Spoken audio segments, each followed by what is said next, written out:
Ao domingo viajamos até ao espaço, uma viagem conduzida pelo Miguel Gonçalves, comentador da RTP. Hoje junta-se a nós a partir de videochamada. Miguel, bom dia. Bom dia, Começamos Cristiana. com duas histórias distintas, um caso de sobrevivência e outro de destruição. E em que as atrizes principais são estrelas, olha, se calhar parecidas com o nosso Sol, cujo final de vida transformam-se naquilo que se chamam anãs brancas. E são histórias muito diferentes, aquelas que são relatadas por estas duas estrelas. Vamos à primeira, e a primeira leva-nos até a uma anã branca que, muito provavelmente, teria um companheiro e que, ao longo da sua convivência, terá roubado matéria a esse companheiro. Os astrónomos conhecem como é que esta história percorre, ou continua, e esta anã branca, à medida que vai comendo matéria, chega ali a um limite de 1,4 vezes a massa do Sol e explode. São supernovas, neste caso supernovas do tipo 1A, como mostra até esta animação. Portanto, sempre que falamos em supernovas, estamos a falar de explosões. Ou, se calhar, talvez não explosões totais, se calhar explosões falhadas. É o que nos conta esta história. Em 2012, o Hubble detectou, de facto, que esta estrela estava subitamente a brilhar muito, como se estivesse a indicar uma supernova, uma explosão total desta estrela, mas em observações posteriores, também do Hubble, ele descobriu que, afinal, esta estrela é uma sobrevivente.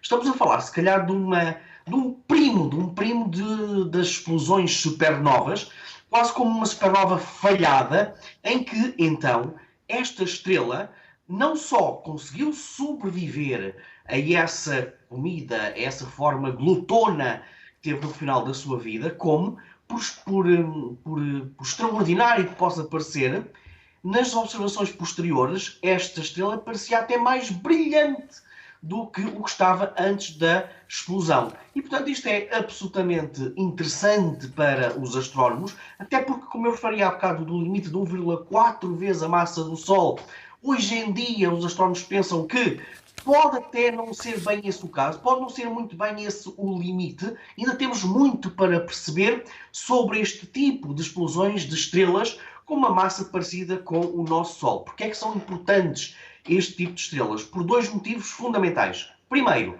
quando nós falamos de explosões de estrelas, estamos a falar de a altura em que aquela é uma temperatura e uma pressão tão elevada que faz a síntese dos elementos químicos mais pesados do universo. E, portanto, conhecer estas explosões é conhecer como é que os elementos que nós conhecemos bem aqui na Terra, o ferro, o carbono, entre outros, são processados. Por outro lado, este tipo de explosões em estrelas binários são também explosões que nós conhecemos que servem como uma espécie de marcador, como um farol para nos indicar as distâncias no universo. Portanto, ainda temos muito a perceber sobre este tipo de explosões.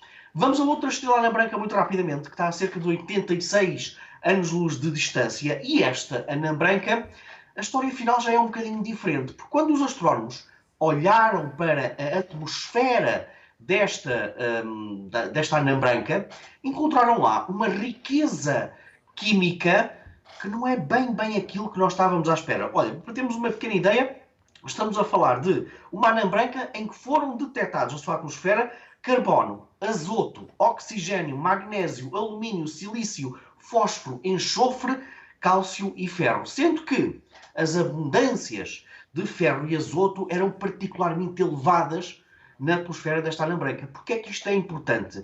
Olha, Cristiana, porque quando falamos em ferro, lembramos sobretudo daquilo que são feitos os planetas terrestres do nosso sistema solar, Mercúrio, Vênus, Terra, Marte. Quando falamos em azoto, é sobretudo a constituição que nós estamos habituados a ver em planetas mais distantes, gasosos, em cometas, ou seja, em zonas muito mais distantes da sua estrela. O que é que isto quer dizer? E agora vamos fazer um salto no futuro para o nosso próprio Sol. Nós sabemos que o nosso Sol vai crescer, daqui a 4,5 mil milhões de anos, vai expandir-se, vai engolir Mercúrio, Vênus, Terra e eventualmente Marte. Quando engolir esses planetas, vai sobretudo ter na sua atmosfera ferro e depois começa a contrair, não chegando aos planetas mais distantes e aos cometas. O que nos diz esta estrela é que provavelmente teve um sistema planetário, se calhar parecido com o nosso sistema solar, mas esta estrela conseguiu incorporar, conseguiu colher autenticamente, sejam planetas do tipo terrestre, mais pequenos, mas também muito mais distantes. E, portanto, isto ajuda também os astrónomos a perceber o futuro da nossa própria estrela. Será que a nossa estrela vai crescer também ao ponto de engolir regiões mais distantes do sistema solar? Os gigantes, Júpiter, Saturno, Urano, Neptuno e cometas? Pensamos que não, mas de qualquer forma, a lição que nos dá esta anã branca é que elas, de facto, na fase final da sua vida, podem ser absolutamente glutonas. Viajamos agora até às profundezas do universo e do tempo para revelar galáxias. Uma viagem que começa no Polo Sul da Terra. Sim, é verdade. Esta viagem começa no Polo Sul da Terra. Porquê? Porque é ali que se localiza um telescópio notável, o telescópio do Polo Sul, e através deste telescópio vamos a esta primeira galáxia nos confins do universo.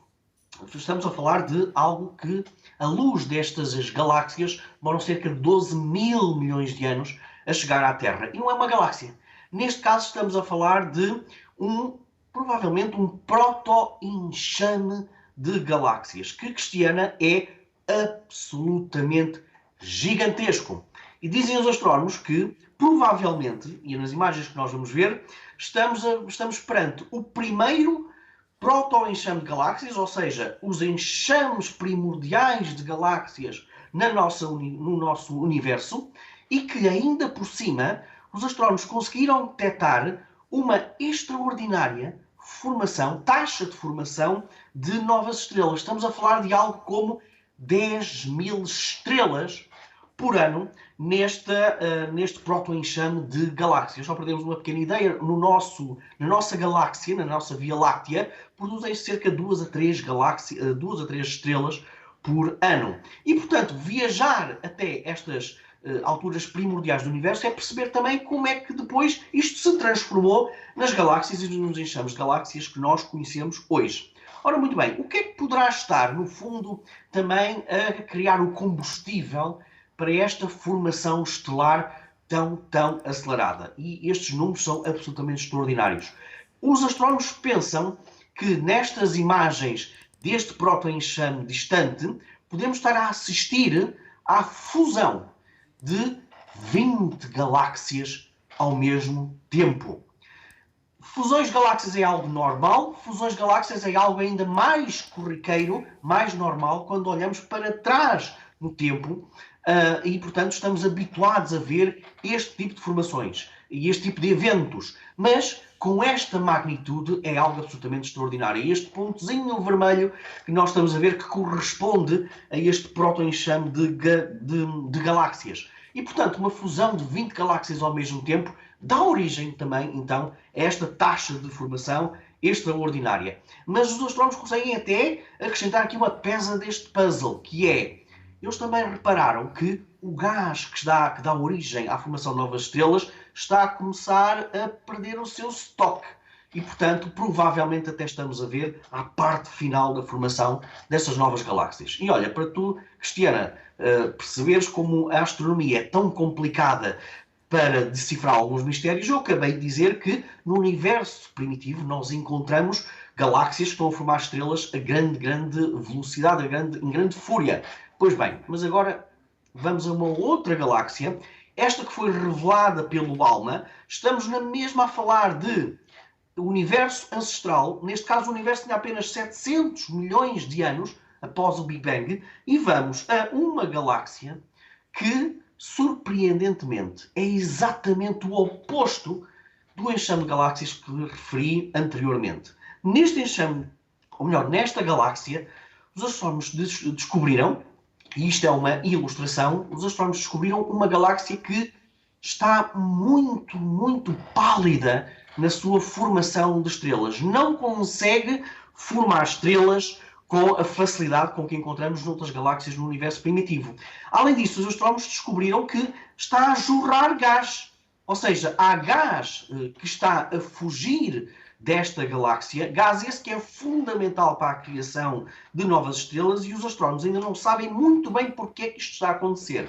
Será que estamos também perante uma colisão, uma fusão com outras galáxias que, ao contrário da anterior, está a tirar o gás para a formação de estrelas nesta galáxia? Nós ainda não sabemos. Mas repara como estas duas histórias de galáxias diferentes, mas do universo primitivo, contam-nos, no fundo, comportamentos muito diferentes entre si. E, portanto, isto é mais um estímulo para, nomeadamente, o famoso telescópio espacial James Webb, para perceber melhor estes primeiros tempos do universo e das primeiras galáxias. Muito bem, Miguel, fica por aqui a viagem deste domingo. Um bom domingo. Bom domingo, muito obrigado.